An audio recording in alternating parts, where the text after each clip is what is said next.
વિશે શીખશું। વિદ્યાર્થી મિત્રો, આજે આપણે જોવાના છીએ જે ગઈકાલે આપણે અધૂરું છોડ્યું હતું, બરાબર છે। ગઈકાલે આપણે શું જોયું હતું? તો કે ગઈકાલે આપણે સ્વાધ્યાય 3.3 માં પ્રશ્ન ક્રમાંક 7 સુધી પૂર્ણ જોયું હતું, બરાબર છે। એટલે આજે આપણે જોવાના છીએ પ્રશ્ન ક્રમાંક 8 થી। તો જુઓ તો શું કહે છે તમારા પ્રશ્ન ક્રમાંક 8 માં? તો કે નીચે આપેલી આકૃતિ GUNC એટલે કે ગન્સ અને RUNC એટલે કે રન્સ સમાંતર બાજુ ચતુષ્કોણ છે, તો x અને y શોધો। વિદ્યાર્થી મિત્રો, કઈ પણ કયો પણ ચતુષ્કોણના નામ બહુ સરસ આપ્યા આપણને, બરાબર છે। હેલ્પ, પછી કેવું બેસ્ટ ને એવા બધા નામ આવે, ગન્સ ને રન્સ ને વાવે। તો ચાલો આપણે પહેલા જોઈએ છીએ સ્વાધ્યાય 3.3 માં પ્રશ્ન ક્રમાંક 8 નો પેટા પ્રશ્ન 1। તો તેમાં આપણને કઈ પ્રકારની આકૃતિ આપેલી છે? કે ચતુષ્કોણ છે આ સમાંતર બાજુ ચતુષ્કોણ, બરાબર। અત્યારે તો તમે સમાંતર બાજુ ચતુષ્કોણ વિશે જ માત્ર ભણો છો, પરંતુ આગળ આપણે થોડુંક પેજ ફરશું એટલે કે 3.3 પૂર્ણ કરશું, ત્યાર પછી તમારે સમબાજુ ચતુષ્કોણ વિશે પણ થોડુંક આગળ ભણવાનું રહે છે, બરાબર છે। તો ચાલો સૌપ્રથમ GUNS, બરાબર છે। તેમાં તમને GS ની લંબાઈ છે 3x, GU ની આપી છે 3y ઓછા 1 અને આની 18 અને આની SN ની આપી છે 26। તેમાં તમારે જોવાનું છે x અને y।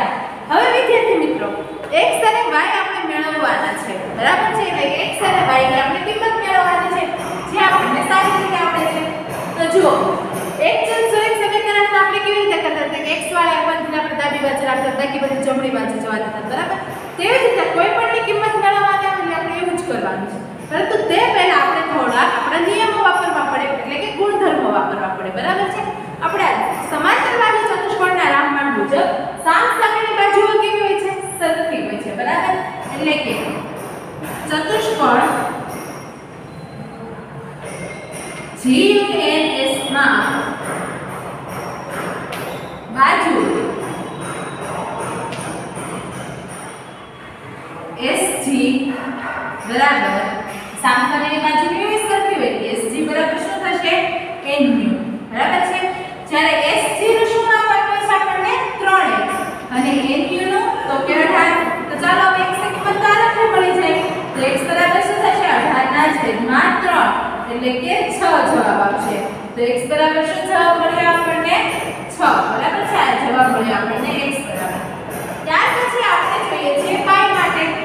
જો તો વિદ્યાર્થી મિત્રો, નીચે બાજુ GU અને ઉપરની SN તે પણ કેવી થાય? સરખી થાય, બરાબર।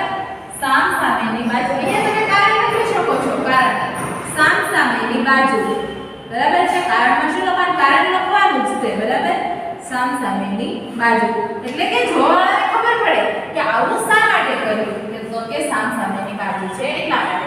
અહીંયા પણ આપણે લખી શકીએ છીએ કે GU બરાબર SN। શા માટે આવું લખી શકીએ? તો કે બે બંને બાજુઓ કેવી છે? સામસામેની બાજુ, બરાબર। GU નું માપ શું આપ્યું છે આપણને? 3y ઓછા 1, જ્યારે SN નું માપ 26। તો જો વિદ્યાર્થીઓ y ની કિંમત મેળવવાની છે તો y વગરના પદને જમણી બાજુ, તો 3y બરાબર શું આવશે? 26 + 1, તો 3y બરાબર થશે 27, બરાબર છે। એટલે કે y બરાબર 27/3। y એટલે શું લખી શકાય? 9 તેરી 27, 3 કેન્સલ એટલે કે y બરાબર 9, બરાબર છે। તો આ મળી ગયું આપણને y બરાબર 9। તો વિદ્યાર્થી મિત્રો, પ્રશ્ન ક્રમાંક 8 નો પહેલો પ્રશ્ન અહીંયા પૂર્ણ કરું છું। બીજો પ્રશ્ન આપણે હમણાં જ જોઈએ, તમે લખી લો પછી ત્યાર પછી આપણે જોઈએ। તો વિદ્યાર્થી મિત્રો, બીજો આપણો પ્રશ્ન છે એટલે કે RUNS ચતુષ્કોણમાં જો તો તેમાં કયા પ્રકારની આકૃતિ આપી છે? તો કે એમાં તો આપણને વચ્ચે વિકર્ણના માપમાં x અને y આપણને આપવામાં આવેલું છે, બરાબર છે। કે આવા પ્રકારની આકૃતિ છે આપણી પાસે। જો તેમાં RUNS તેમાં આપણને આપ્યું છે વિકર્ણના માપ, એટલે કે આવો આપણી પાસે વિકર્ણ છે। કેટલા વિકર્ણ હોય આપણી સમાંતર બાજુ ચતુષ્કોણમાં? 2, બરાબર છે। તો આવા વિકર્ણ આપણી પાસે છે જે એકબીજાને કાટખૂણે દુભાગે, અને જ્યાં પણ અહીંયા બીજના પોઈન્ટ પર દુભાગે તે શું હોય છે? આ બંને રેખાખંડનું મધ્યબિંદુ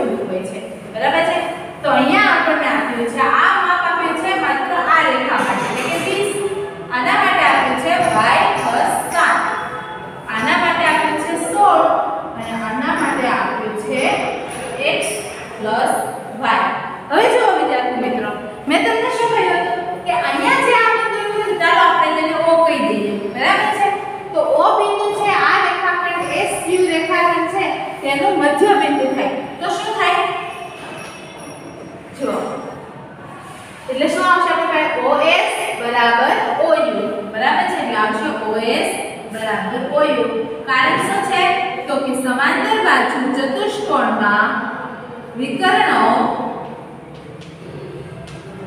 એકબીજાને કાટખૂણે દુભાગે ક્યાં દુભાગે કાટખૂણે દુભાગે છે બરાબર છે આ પ્રકારનું તમે કારણ લખી શકો છો બરાબર છે હવે જો વિદ્યાર્થી મિત્રો OS બરાબર આપણને શું મળે છે 20 છે બરાબર અને OU બરાબર આપણી પાસે y + 7 છે તો આના પરથી આપણને y ની કિંમત મળી જાય y આપણે લખીએ આ બાજુ અને તો આપણે 10 જોડે બદલે 20 - 7 કરી નાખીએ બરાબર y એટલે 20 - 7 એટલે શું થશે અહીંયા હું લખું છું 20 - 7 એટલે 13 બરાબર છે એટલે 13 બરાબર y તો આપણે y ની કિંમત શું મળી y બરાબર 13 અથવા તો તમે આવું લખીને પણ નીચે લખી શકો છો કે y બરાબર 13 બરાબર છે એટલે આપણને y ની કિંમત મળે છે તે જ રીતે r અને a રેખાખંડમાં શું થશે તો કે r o બરાબર OL કારણ શું મળશે તો કે વિકર્ણો પરસ્પર દુભાગે બરાબર આવી રીતે તમે કારણ લખી શકો છો r o શું છે આપણી પાસે 16 છે અને OL આપણી પાસે x + y છે હવે જો વિદ્યાર્થી મિત્રો y ની કિંમત આપણને ઉપરથી મળી ગઈ છે તો આપણે y ની કિંમત અહીંયા ઉમેરી દઈએ તો 16 બરાબર શું મળશે x + 13 13 ને આપણે દાખલા બાજુ જઈએ તો માઈનસ કરીશું 16 - 13 બરાબર x તો x ની કિંમત આપણને શું મળે છે 16 - 13 જાય એટલે 3 x બરાબર 3 બરાબર x એટલે કે x બરાબર 3 બરાબર છે તો 3 ને 3 ની અને x ની અને y ની બંનેની કિંમતો મળી ગઈ વિદ્યાર્થી મિત્રો તમે આ લખી લે ત્યાર પછી આપણે જોઈએ છે પ્રશ્ન ક્રમાંક 9 વિદ્યાર્થી મિત્રો પ્રશ્ન ક્રમાંક 9 માં પણ તમને એવું જ કંઈક આપ્યું છે કે નીચે આપેલી આકૃતિમાં r અને x અને CLUE એટલે કે રિસ્ક અને ક્લુ આવા બે ચતુષ્કોણો સમાંતર બાજુ ચતુષ્કોણ છે કેવા ચતુષ્કોણ છે સમાંતર બાજુ ચતુષ્કોણ છે તો તેમાંનો એક શોધો બરાબર છે તો આપણને કંઈક આવો ચતુષ્કોણ આપવામાં આવેલો છે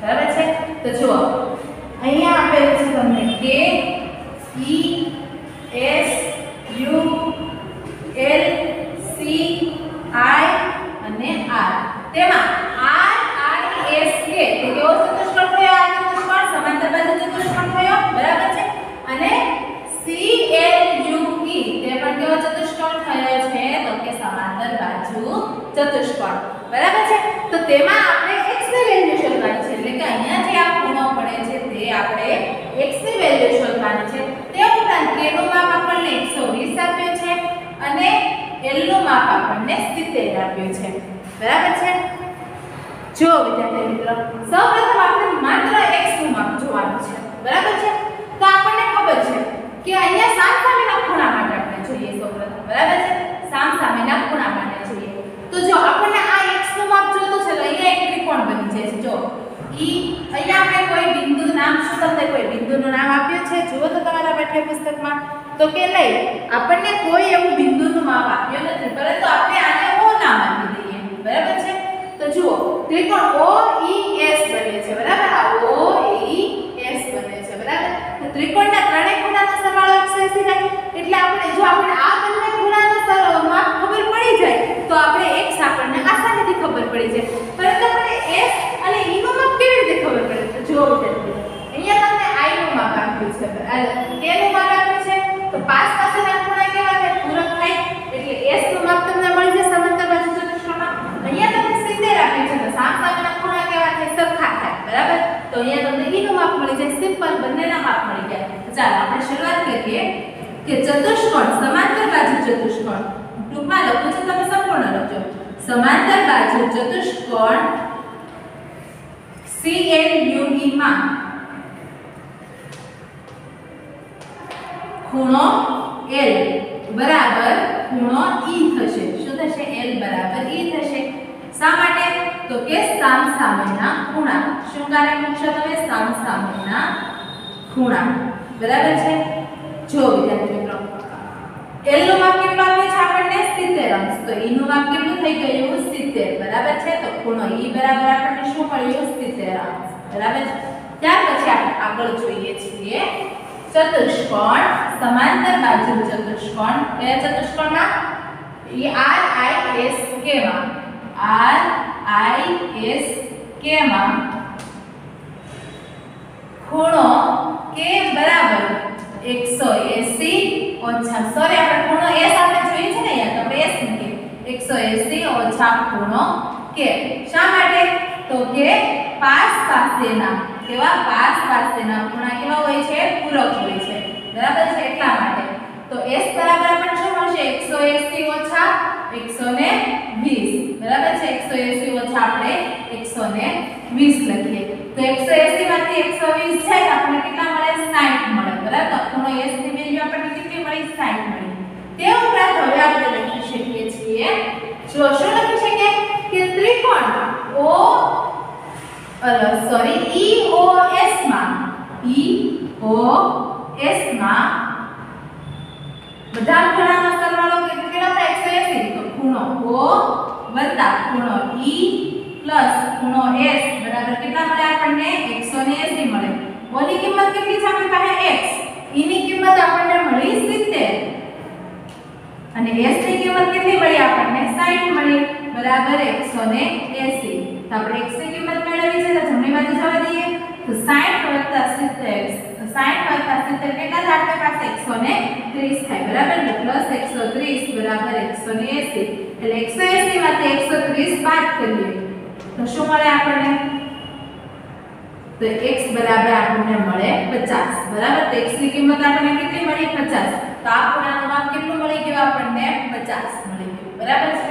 તો વિદ્યાર્થી મિત્રો અહીંયા તમારું દાખલા નંબર 9 પૂર્ણ થાય છે. બરાબર છે? તમે આ લખી લો. ત્યાર પછી આપણે જોઈએ છીએ દાખલા નંબર 10. તો હવે આપણે જોઈએ છીએ પ્રશ્ન ક્રમાંક 10. જો તો શું કહ્યું છે પ્રશ્ન ક્રમાંક 10 માં? તો કે નીચેની આકૃતિ સમલંબ ચતુષ્કોણ કેવી રીતે છે તે સમજાવો અને કઈ બે બાજુ પરસ્પર સમાંતર છે. જો વિદ્યાર્થીઓ સમલંબ ચતુષ્કોણ વિશે મેં તમને પહેલા જ કહી દીધું હતું. બરાબર છે? સમલંબ ચતુષ્કોણ, સમાંતર બાજુ ચતુષ્કોણ, પતંગાકાર ચતુષ્કોણ, બરાબર છે? આ બધા ચતુષ્કોણ વિશે આપણે આગળ જ ભણી ગયા હતા. તો તેમાં આપેલી આકૃતિમાં તમને આપવામાં આવ્યું છે M N આ છે આપણી સમલંબ ચતુષ્કોણ. બરાબર? સમલંબ ચતુષ્કોણ કોને કહેવાય? તો કે જે ચતુષ્કોણમાં કોઈ પણ એક જોડ, કોઈ પણ બાજુઓ, સામસામેની બાજુઓની કોઈ એક જોડ કેવી હોય? સમાંતર હોય. બરાબર છે? અહીંયા આપણને નામ આપ્યું છે N M L અને K. તો જુઓ તો આમાંથી કઈ જોડ એવી છે કે જે પરસ્પર સમાંતર છે? તો કે NM અને KL. બરાબર છે? NM અને KL એકબીજાને કેવા છે? સમાંતર છે.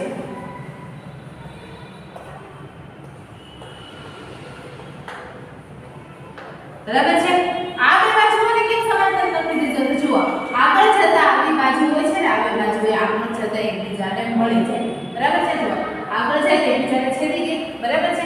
અને આ બે બાજુઓ છે તે ક્યારે આગળ કે ગમે તેટલી આગળ જાય પરંતુ ક્યાંય તે એકબીજાને મળતી નથી, કારણ કે એ બંને સીધી લીટીમાં જ જાય છે. બરાબર છે? તો એટલા માટે તે એકબીજાને ક્યારેય મળતી નથી. એટલા માટે કાવ્ય એક જ જોડ બાજુ અને એક જ જોડ એવી છે કે જે એકબીજાને સમાંતર છે. માટે આ સમલંબ ચતુષ્કોણ છે. પરંતુ સમલંબ ચતુષ્કોણનો એક બીજો પણ હોય છે, એક એનો બીજો પણ ગુણધર્મ છે કે જે કોઈ પણ પાસના ખૂણા હોય છે ને તે એકબીજાના પૂરક હોય છે. કેવા હોય છે? પૂરક હોય છે. અહીંયા આપણને કોઈ બે ખૂણાના માપ આપ્યા છે. કયા ખૂણાના? તો કે M અને L ના. બરાબર છે? આનો 100 માપ આપ્યું છે અને આનું 80 માપ આપ્યું છે. વિદ્યાર્થીઓ કયા પાસના ખૂણા? તો કે જે બે સમાંતર રેખાઓ હોય છે તે સમાંતર રેખાઓના પાસના. પછી આ બે ખૂણા લો, ત્યાં બે ખૂણા લો. તો જુઓ આ બંને કેવા છે? એકબીજાના પૂરક છે. તો જોઈએ ખૂણો M પ્લસ ખૂણો L બરાબર 100 પ્લસ 80 એટલે કે 180. તો કે હા બંને ખૂણા કેવા છે એકબીજાના પૂરક છે. બરાબર છે. તે ઉપરાંત કોઈ આવી બાજુમાં એક બીજી આકૃતિ આપી છે. બરાબર છે. આ આકૃતિમાં શું કહે છે ABCD, જેમાં B નું માપ આપણને આપ્યું છે 120 ડિગ્રી.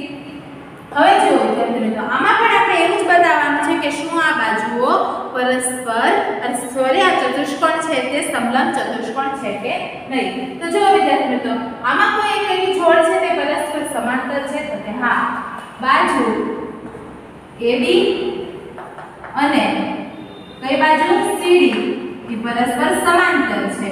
બરાબર છે. સમાંતર છે એટલે શું લખી શકાય AB સમાંતર CD છે. બરાબર. અને જો તે ઉપરાંત આપણને શું કહ્યું છે બીજું કંઈ પણ આપણને કહ્યું નથી. બરાબર. માત્ર એટલું જ જણાવ્યું છે કે નીચેનામાંથી આકૃતિ સમલંબ ચતુષ્કોણ કેવી રીતે. પરંતુ તેના એક ઉદાહરણ આપણે તેના બીજો ગુણધર્મ વાપરીએ.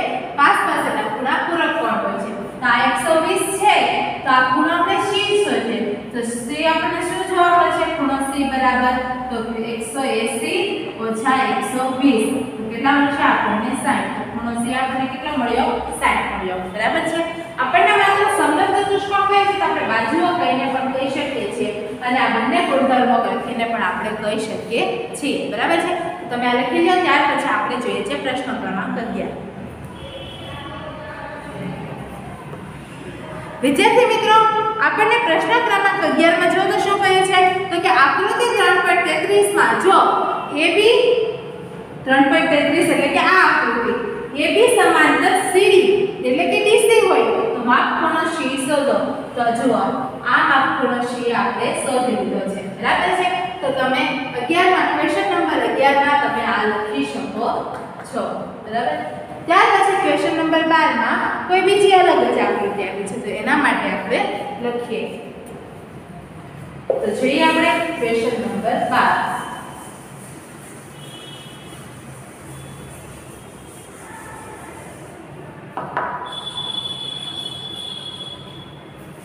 શું કહીએ છે તો કે આકૃતિ 3.34 એટલે કે કોઈ આવી આકૃતિ આપણને આપવામાં આવેલી છે જેમાં R છે તે કાટખૂણો છે, Q છે તેનું માપ કેટલું આપ્યું છે 130 ડિગ્રી, અહીંયા P અને અહીંયા S. તો આકૃતિ SP જો SP અને IQ એકબીજાને કેવા હોય સમાંતર હોય તો ખૂણો P અને Q નું માપ શોધો. P અને Q નું માપ આપણે શોધવાનું છે. બરાબર. S નું માપ શોધવાનું છે. જો તમે ખૂણો R શોધતા હોય તો શું ખૂણો P શોધવાની અન્ય પદ્ધતિઓ છે? આપણે જો શું કહ્યું છે કે જો બાજુ RQ અને PS છે તે કેવા હોય સમાંતર હોય. બરાબર છે. તો આપણને અહીંયા દેખાય છે કે બાજુ SP સમાંતર RQ છે. બરાબર છે. તો જો આવું હોય તો આપણે ખૂણો P અને S નું માપ શોધવાનું છે. હવે જો વિદ્યાર્થી મિત્રો અહીંયા બાજુ SP અને RQ ની છેદિકા કઈ છે? SP અને RQ ની છેદિકા કઈ છે જુઓ તો કે SP અને RQ ની છેદિકા PQ છે. કઈ રેખા છે? PQ તેની છેદિકા છે. બરાબર. તો આપણે આવું લખી શકીએ કે ખૂણો R વત્તા ખૂણો Q બરાબર 180. શા માટે? તો કે છેદિકાના અહીંયા કારણ લખવું પડશે આપણે કે છેદિકાના એક જ બાજુ છેદિકાના એક બાજુના અંતઃકોણ હોય છે. એક બાજુના ખૂણા કેવા હોય છે? ખૂણા અંતઃકોણ હોય છે. કેવા ખૂણા હોય છે? તે અંતઃકોણ હોય છે. અંતઃકોણ, પૂરક કોણ તે બધા વિશે તમે ધોરણ 7 માં શીખી ગયા છો. બરાબર છે. એટલે તે ફરીથી હું રિપીટ કરતી નથી. તો તમે જો તમને યાદ ના હોય તો તમે યાદ કરી લો કે છેદિકાના એક બાજુના ખૂણા હોય છે તે કેવા હોય છે? અંતઃકોણ હોય છે. બરાબર છે. સોરી અહીંયા P આવશે. બરાબર. તો જો વિદ્યાર્થી મિત્રો Q નું માપ આપણને ખબર છે. P નું માપ આપણે શોધવાનું છે. Q નું માપ કેટલું છે આપણી પાસે? 130 છે. એટલે કે એના બરાબર 180. તો આપણને હવે P નું માપ મળી જાય 180 ઓછા 130. બરાબર. તો શું મળશે આપણને? ખૂણો P બરાબર જો તો 50 મળશે બરાબર છે 8 માંથી 3 જાય એટલે કે 50 તો ખૂણો P નું માપ મળે છે આપણને 50 તે ઉપરાંત આપણે આગળ જોઈએ છીએ હવે જો આપણને P નું માપ મળી ગયું 50 તો આપણે હવે જોવાનું છે S નું માપ તો જો વિદ્યાર્થી મિત્રો સમલંબ ચતુષ્કોણમાં સામસામેની બાજુઓના નજીક પાસેના ખૂણા કેવા હોય છે એકબીજાના પૂરક હોય છે બરાબર છે તો અહીંયા ખૂણો R બરાબર કેટલું છે આપણી પાસે 90 છે બરાબર તો આપણે ખૂણો S માટે આપણને શું મળે 180 ઓછા ખૂણો R એટલે કે ખૂણો S બરાબર 180 ઓછા 90 તો ખૂણો S આપણને કેટલો મળે છે 90 મળે છે જો કે આપણે આકૃતિમાં જોઈએ તો પણ આપણને ખબર પડી જાય કે આ તો કાટખૂણો જ બની શકે બરાબર તો આ ખૂણો કેવો આવ્યો કાટખૂણો એટલે કે 90 આવ્યો તો S અને P બંનેના માપ આપણને મળી ગયા છે પરંતુ જો તો તમારા પાઠ્યપુસ્તકમાં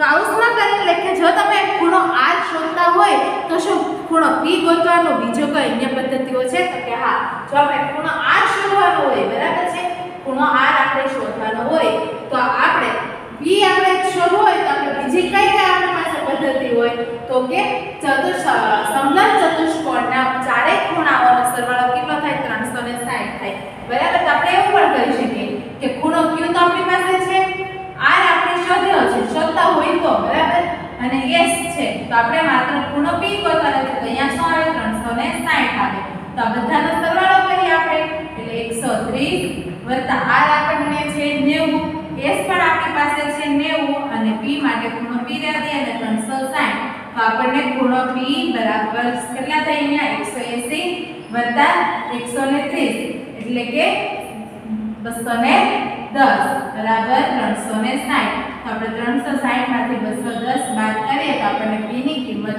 50 મળી જાય બરાબર છે તો આ થઈ ગયું તમારું સોલ્યુશન તો વિદ્યાર્થી મિત્રો અહીંયા આપણું સ્વાધ્યાય 3 પૂર્ણ થાય છે પરંતુ ત્યાર પછી આપણે જોઈએ છે ટોપિક નંબર 3.5 સૌપ્રથમ તમે આ લખી લો ત્યાર પછી આપણે શરૂ કરીએ ટોપિક નંબર 3.5 તો વિદ્યાર્થી મિત્રો હવે આપણે જોઈએ છીએ વિશિષ્ટ સમાંતર બાજુ ચતુષ્કોણ અત્યાર સુધી તમે માત્ર સમાંતર બાજુ ચતુષ્કોણ જોયું બરાબર છે વિશિષ્ટ સમાંતર બાજુ ચતુષ્કોણ એટલે કે તેમાં બીજા અમુક નવા ગુણધર્મો ઉમેરાય બરાબર છે તો તેનાથી કોઈ બીજો રૂપ બદલાય તો જો તેવો એક ચતુષ્કોણ છે સમબાજુ ચતુષ્કોણ હવે જો વિદ્યાર્થી મિત્રો આ જે ચતુષ્કોણ છે તે તમને આમ તો જોવામાં સમાંતર બાજુ ચતુષ્કોણ જ લાગે છે બરાબર છે તેને આપણે નામ આપી દઈએ છીએ A B C અને D અને વિદ્યાર્થી મિત્રો કોઈ પણ ચતુષ્કોણ ABCD ને આપણે આવી રીતે લખી શકીએ બરાબર આ ચતુષ્કોણ ABCD બરાબર તો જો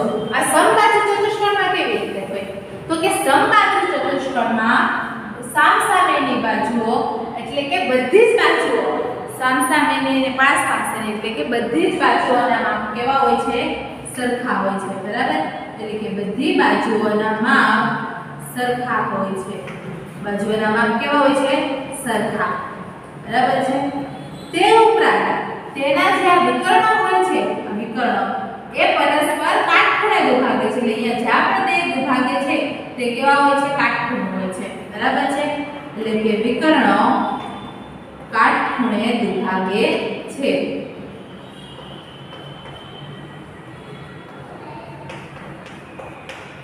જો વિદ્યાર્થી મિત્રો હવે જો બધી બાજુઓના માપ સરખા હોય એટલે આપણે આવું લખી શકીએ કે AB બરાબર BC બરાબર CD બરાબર DE બરાબર છે આવું આપણે લખી શકીએ છીએ તો આ થયો તમારો સમાંતર બાજુ ચતુષ્કોણ કે જેની બધી બાજુઓના માપ કેવા હોય છે સરખા હોય છે અને તેના વિકર્ણો છે વિકર્ણો AC અને વિકર્ણો BD છે તે એકબીજાને દુભાગે છે બરાબર છે ત્યાર ઉપરાંત આપણે જોઈએ છીએ ચોરસ માટે તો જો વિદ્યાર્થી મિત્રો ચોરસ માટે ચોરસ એટલે ચોરસ વિશે તો આપણને ખબર જ છે ચોરસમાં શું હોય છે તો કે ચોરસ આપણે પહેલા સૌપ્રથમ નામ આપી દઈએ A B C અને D બરાબર છે તો આ જે ચતુષ્કોણ છે એટલે કે ચોરસ છે તેમાં બધી બાજુઓના માપ કેવા હોય છે સરખા હોય છે બરાબર છે બધી બાજુના માપ કેવા હોય છે સરખા હોય છે અને તે ઉપરાંત એટલે કે આપણે આવું લખી શકીએ કે AB બરાબર BC બરાબર CD બરાબર DE અને આ ઉપરાંત તે ઉપરાંત જે બધા ખૂણાઓ હોય છે ને તે ખૂણાઓ કેવા હોય છે કાટકોણ હોય છે બધા ખૂણાઓના માપ 90 હોય છે. શું હોય છે? 90 હોય છે. એટલે કે ખૂણો A બરાબર ખૂણો B બરાબર ખૂણો C બરાબર ખૂણો D બરાબર શું જોવા મળે છે આપણને? 90 જોવા મળે છે. બરાબર શું જોવા મળે છે આપણને? 90. એટલે કે આ બધા જ ખૂણાઓ કેવા હોય છે? કાટકોણ હોય છે. ચોરસના બધા ખૂણાઓ કેવા હોય છે? કાટકોણ હોય છે. બરાબર છે. તે ઉપરાંત જે તેના વિકર્ણો છે AC અને BD, બરાબર છે, આ વિકર્ણો છે તે વિકર્ણો એકબીજાને કાટખૂણે દુભાગે છે. ક્યાં દુભાગે છે એકબીજાને? વિકર્ણો કાટખૂણે દુભાગે છે.